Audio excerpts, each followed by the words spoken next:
Yo guys, Uncle Theo here on Common Sense. Gather round, boys and girls, and I'll tell you one of the many tales from my life. Today is gonna be quite a meta video, so as I'm recording this, my most recent upload on YouTube, someone commented, I'm sorry I don't remember your name right now, but he basically asked for more personal stories and said that that's my favorite content from you, when you tell fairly detailed stories from your life. And I've already realized that yes, people like me and my story and the things that I teach, fasting, diet, fat loss, building muscle, getting jacked and stacked mentally, physically, spiritually, mental health, the spiritual stuff, but also I've realized that I'm just kind of good at talking, kind of an entertaining storyteller, quite hilarious, if I might say so myself. And I've already started leading into that. I'm gonna tell you, to be nice to you, my guy. Few people like that comment too, so to just listen to you, I'm gonna tell you very much a personal story now, but let me do a little pre-story here. First of all, I've already realized this and started leading into the fact that a lot of people just like hearing me kind of talk about whatever. So on the Patreon, I do these weekly solo podcast episodes that are usually 30 to 60 minutes, where it very much is just story time with me. It's often like spiritual, overarching topics like that, but to make the points, I'll tell a bunch of personal stories. The episode that isn't uploaded yet, but this week's episode is going to be called Who Are You? And it's almost an hour, and I tell you that I want you to answer that question, but I answer that question in great detail with many personal stories. So if you are into these kinds of things, you should sign up to the Patreon. It's just $8 per month that will give you access to everything. Any tier above that is just for the people that want and can contribute with more. But honestly, guys, I'll even make that point. People are so cheap with their self-development, and it's not just about me being greedy and wanting your money for my stuff. It's like in general, people like a content creator, there is opportunity to gain access to more, and it's not even expensive, but it's like I like why not an OG, but a follower I like. He sends super chats on the live streams. He's often quite quiet in the chat, but he says like, I'm sowing where I'm growing, or something like that. And that's something I've done a lot too. Content creators that have been very helpful to me. I bought programs, I bought like merch, a t-shirt, sent a super chat, or even worked with people. I had a coach myself, right? So I just want to make that point. That's really something people should be doing more. But today we'll actually do a little just story time, and it's not the typical story I do over on the Patreon.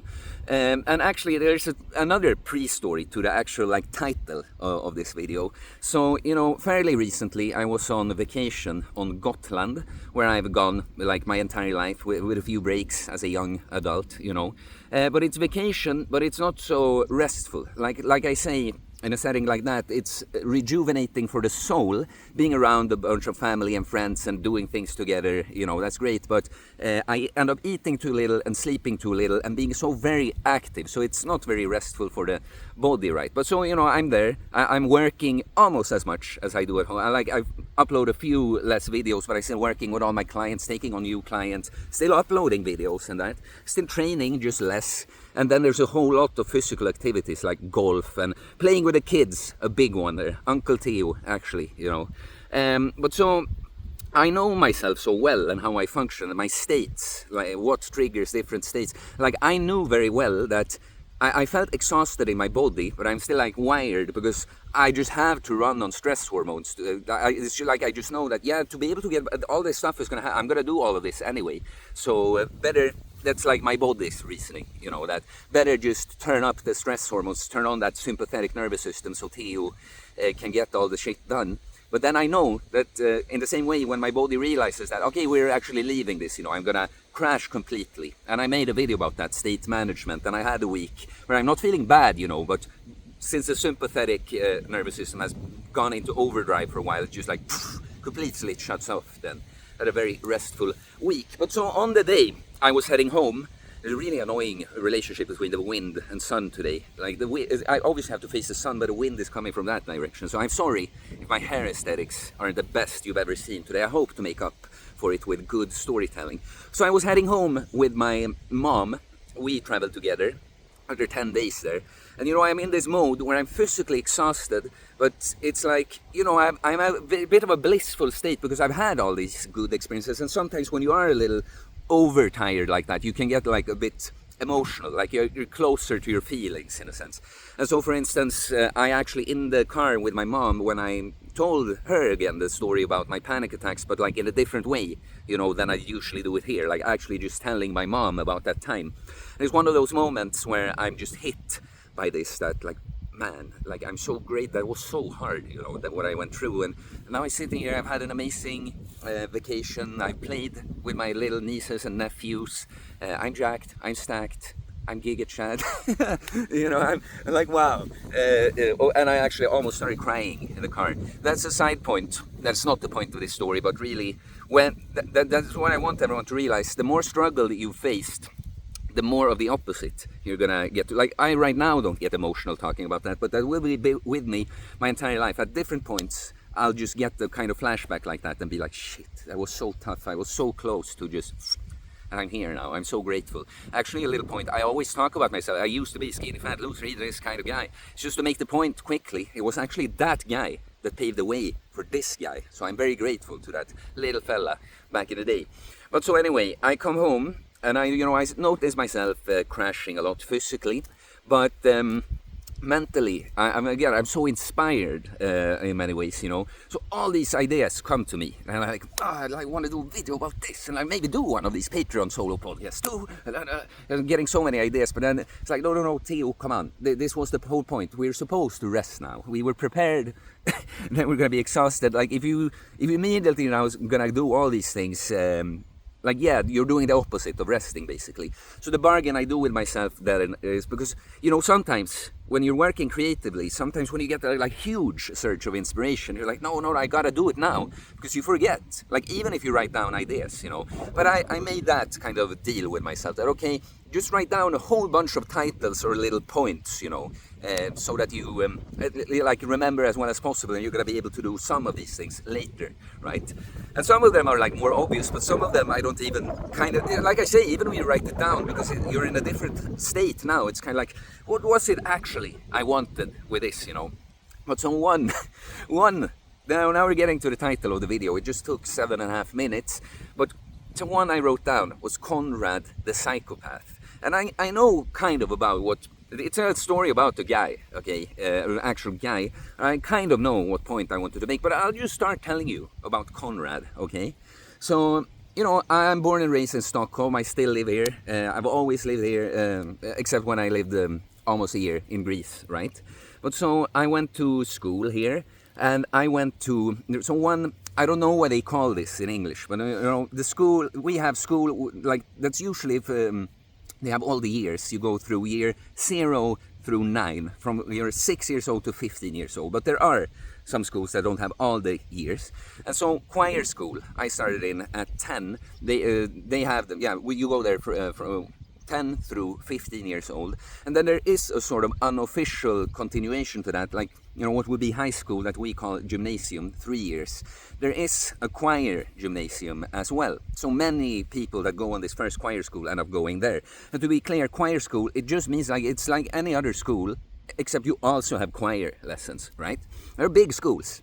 And so when you start in the other one, the gymnasium, now since there are many people people get mixed. You're going to end up with a few people that you went in the same class as, right? But you're now going to get some people that maybe you knew some people in other classes, but also people you just seen throughout all of these years, right? And so one guy that now started in my class was this guy, Konrad, right? And so let me tell you first about my impression, just because I knew quite a few people in the old school. This guy I didn't know. He went, but I knew about him then, right? He went in what I considered the most geeky class. I probably knew the least people in that class, and there were six of each, year. And the way I had always looked at him is some kind of geek, I didn't look at him as like a cool guy or handsome guy, like popular with girls or anything. He just seemed like kind of a mama's boy to me. Like, I guess he was was a little taller, athletic guy, but it was something with the entire way he looked, you know. And I knew I'd seen that he was like a soloist on some concert. He just seemed like a choir boy in a bad way to me. I mean, remember that I'm telling this story, I'm telling you my perspective as an insecure teenager, okay? No, but pretty much this is some kind of nerd school choir boy, you know, is the way I look at this guy. Then he starts in my class, and I'm like kind of surprised that he's kind of different than I thought. Like, I notice these like subtle power plays he does. Like it's like a very subtle way of trying to dominate people. Like he would show up, just lean on your shoulder like this. He's kind of a tall guy, you know. And I was the only one, I remember, that always like just stepped away, that I didn't like that, you know. But it's kind of interesting because this kind of guy, there's never any direct confrontation in any sense. It's just this like subtle thing going on beneath the surface or whatever, you know. And I'll say it's quite interesting because I never, as I'm talking about this guy now, I just think it makes for an interesting story. I never felt too strongly like either positive or negative about this guy. But clearly there were some things about this guy I find quite interesting, fascinating, you know. And so, yeah, this one I noticed about this guy. And yeah, I am right that he's very serious about school, you know. But also it was a little bit, I haven't thought of him as the opposite, but it was a little bit surprising to me that he was quite athletic. He was, like in my class, like in high school was the last time I was fit before I degenerated as a young adult for like 7 years, you know, and then come the uncommon sense process from when I'm 25, right? But so point is that I was quite athletic from having done some sports, and I did some running, a little bit of like crunches and push-ups at home at that time, right? So there was a little bit of competitiveness between me and this guy, like when we had gym class, you know. Again, it's very subtle. It's not something like we start fighting or anything. It's just like if we're running, for instance, it's like it's clear the battle is between him and me, you know. And I would actually say with this thing, I would say it's kind of a healthy competition because there was never a major thing and like we're very emotional about it or something, but just a healthy pushing of each other, right? But so I noticed that what I find very interesting about this is that in many ways I find this guy also kind of uninteresting and not very impressive, and I'm gonna get to that part of him. But there were some things like even if I didn't like this weird dominance place he would like leaning on people and stuff, there was something to me because I was you know, I could be cocky and stuff, but I think I was I was more careful when it comes to girls, for instance. You know, that's something that fluctuates. I could talk a lot about how I was with girls as a teenager, and that like your confidence fluctuates depending on different times of your life and that. So, you know, at some times I could be like a bit more forward with girls, but generally my problem was that I was like too careful, a little bit too afraid of making a move, even when it kind of should be obvious that this girl likes me or something, you know. And I just thought, like just in a way that he would do these things, that I would never just lean on someone, and that I think was a good thing about me, you know. I wouldn't want to push someone like that, but just being a little dominant forward like that, I could kind of like admire this trait about him. But what I could see, there was a little, like he would admire some things about me quite clearly. So I'll tell you this. Like the actual point for why I'm making this video now and talking about some people just like hearing me talk, and that's kind of what I had that he's missing, right? That I'm naturally good at striking up conversations, entertaining people. I'm a good communicator. I'm funny, natural. I'm charismatic. It's easy for me to talk and make people listen or laugh and stuff, right? And this is something he struggled a lot with. Like, I remember how confusing it was to me, and I called the video Konrad The Psychopath because I couldn't quite understand some things about him.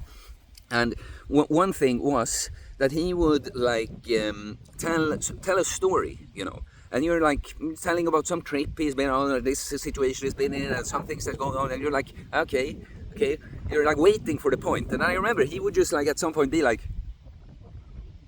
done with the story, and it was so hard to even pretend as if you're like, oh, okay, because you're like, you're done with the story there.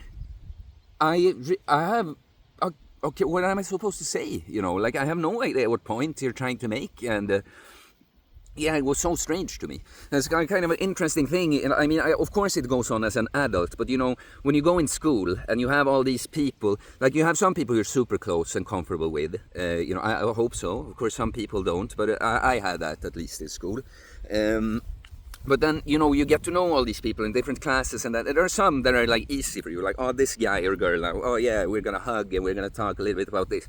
And there are some people that you kind of want to know, you know, like, you know, because you want a network in a sense, you know, but it's always a little trickier, like, oh, what are we gonna talk about, you know, but I gotta say hi, you know, and some people that you just kind of like, oh, this person I just don't prefer not to end up with, especially not like just us two alone. And this kind of trait from this guy really made me feel that way, you know. And I wanted to make that point. I'm sure this continues for a lot of people as adults. You know, you can see people want to avoid each other and stuff. But to me, at least, now that I'm way more secure, like I never really think in these terms. I'm more thinking of the other person these days. It's like, okay, this person is insecure. Okay, they don't know what to say now. Because I'm more fine with just being like, yeah, we can sit here on the bus. I was going to say I rarely take buses now, but you know, just next to each other, not say all that much. No, but then, so, okay, this guy, like I tell you, never felt too strongly in either direction, and I found him quite uninteresting for this reason, that these stories, like, it's like, just telling shit, with the way it came off was just like, there was some detail in the story he really just kind of wanted to brag about. So, you know, maybe telling something about, like, I was at this party where la la la, and then just tell la la la, and then there was kind of no point. And that was the only thing I could come up with. Like, I guess he wanted to show off that he was at this party or something, you know. So, do you see what I mean? On the one hand, I found his stories he told very uninteresting, but I found this phenomenon going on very interesting. And I was thinking, is he some kind of psychopath? Like, I'm younger now, I don't know what that kind of means, you know, but to me it was like, he has this, like, clearly overstepping boundaries and just leaning on people and even making moves on girls, you know, at parties, kind of aggressive in that way, you know, because that was it was hard for me to grasp. But also this strange thing of telling stories that, to me, then it came off as, well, like, you don't fucking know how people communicate. Even the person that's not the best storyteller, they're gonna tell something and come to a point where they're like, you know, okay, that's what you wanted to say, you know, like, oh, I see what you mean, you know. So it felt so much like just some kind of performance, you know, imitating the way people talk or something, not quite getting what it's about. But then you know, we go 3 years in the school, and so, you know, there's a summer break, and I just remember randomly seeing, like, I was more on Facebook, you know, Facebook came about when I was like 14, I think, and like my generation, millennials, used it, but now it's more of a boomer app, right? But we used it quite a bit still when I was going in, late the first school and through high school. Facebook was like the main social media.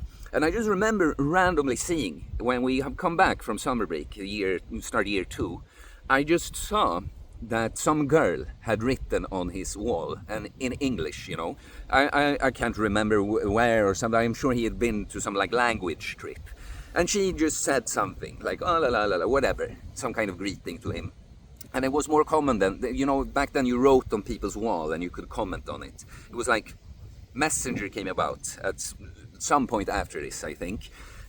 But so I just saw that she had posted some greeting on his wall, got a notification in my feed from this, and I saw that he responded blah blah blah blah blah blah blah, and then he said, "Oh, I've worked on the stories. They have a point now," and I was like, that was so interesting for me to see, because it had happened so many times at this point that. Okay, he's just telling me something and I have fucking no idea how to react to this, because I don't know what what he wanted to say. So that was just so interesting to me that somehow he just had not learned this. Because many things about this guy really was quite normal. Like I said, mundane, not super interesting. There's a couple of traits I pick up on that were just peculiar to me. And that was so interesting to me that, like, okay, so some girl did call him out. It's like, you're just telling stories and they have no point. And you know, I never got super close with Konrad. Like, my best friends didn't go in my class, went to different classes, but I had some people in my class that I was closer with and hung out with. But I remember just being in certain situations where our class actually got quite tight, especially towards the end, I think. Like, I was a little bit of a rebel first, wanted to be the cool guy, like sit at the back, like, no, I don't deal with the class, I want to be with the other cool guys. And then I embraced that I actually like my class, you know, and they are nice to me, even though I was kind of a jerk like that first, you know. But yeah, so we did some, you know, trips together. We're a choir school. We go on some choir trips and that. And once I went on a ski trip with, it was mostly people from my class, and we brought one or two other people. But I just remember seeing him just being a bit more, not in this, I guess, performative mode that it was in a sense when he was telling stories. It was like he's trying to do what he feels like other people are doing. And when I just saw him interacting in a way that felt like more like, okay, see, he can, when he's not thinking about it so much, and like he would very, more naturally just tell things, and it's like, yeah, that had a point to say in that. And like I said, I never really grew that close to Konrad, but the point I wanted to make, I know when I wrote this down in my overtired state, the title, that I just thought was kind of a funny title to, because that's what, like, we say, a psychopath or something.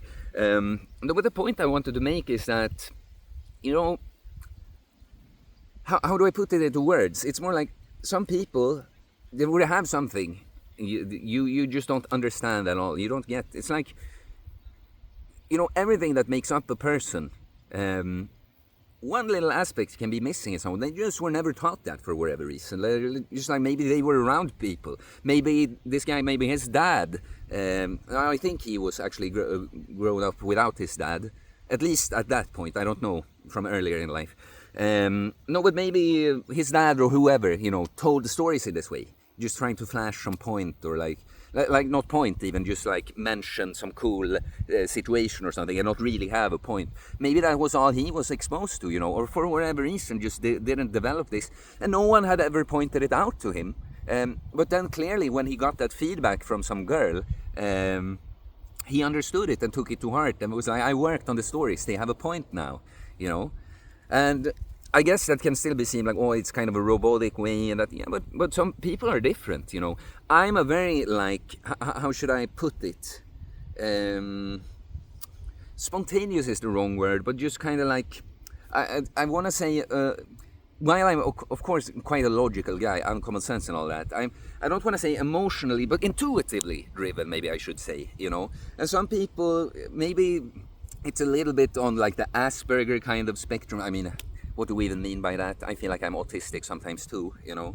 But you see what I mean? Some people, the social, for instance, maybe it doesn't come as intuitively to them. And I had to learn it a bit more mechanically without necessarily being a psychopath or a bad person. I don't know. I just had a moment thinking, for some reason, he entered my mind there. And like I said, why I never felt strongly in either direction. But I just felt a bit of compassion. Like, yeah, you know. I still judged him in a way, you know, that, oh, he's a psychopath, he's strange, like, what is he doing, you know.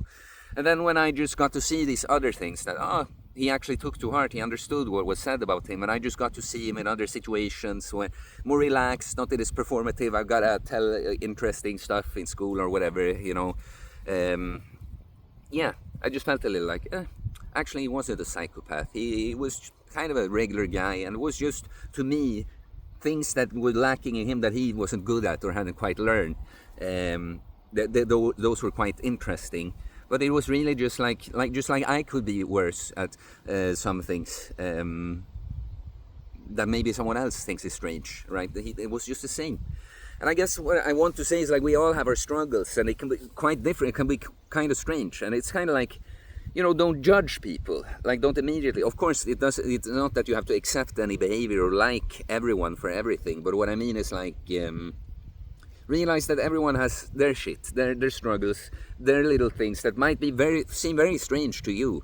That's a problem, but it is.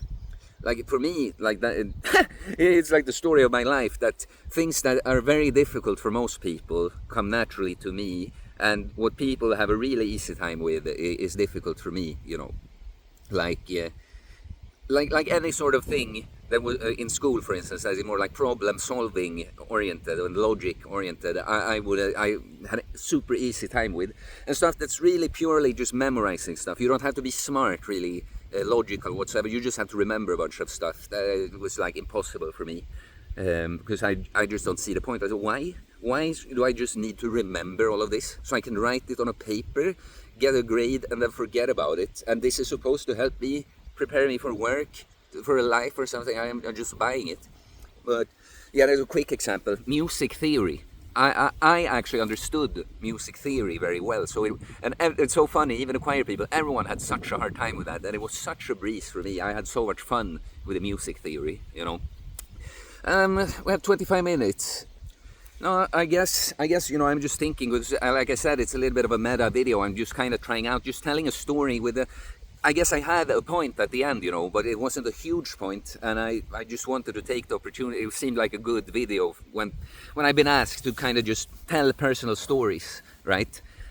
So I guess, you know, let me know what you thought about it, like anything else, any kinds of topics, if there was something I mentioned, or, you know, a suggestion. If you're, oh, have you ever done this? Could you tell me about this? Guys, that's like the least you can do. If you're not gonna support with Patreon and stuff and get access to extra content like that, at least co-create with me by just commenting and letting me know, give me input on stuff.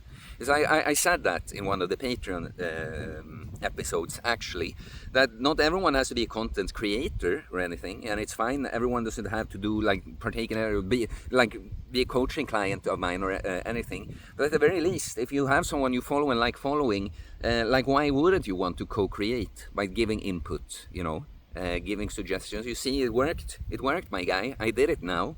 But the longer formats mainly, and it's like I can't quite put it into words, but I know what kinds of topics I want to be bringing up on the Patreon. I might do some odd video like this, just kind of story time on here, you know. It's a little different, less spiritual in a sense, you know, but it's kind of spiritual, this too. But yeah, guys, I guess that's it. So like and comment, like I told you, what do you think and all that. Do the holistic bodybuilding coaching. Can send me a DM on Instagram or email me. It's in the description below. I have my training book. Want to pick that up? All the training, mindset and philosophy stuff to make you a jacked and stacked, self-reliant individual. I think that's what I put on the book. And a Patreon, of course. It's all linked in the description. Please subscribe for more content about fitness, fasting, losing weight, building muscle, self-improvement, sources, mental health, philosophy, spirituality, mindset. It is a mindset, guys. What do I say about that? Konrad the Psychopath. Well, he wasn't a psychopath. Don't judge. Peace.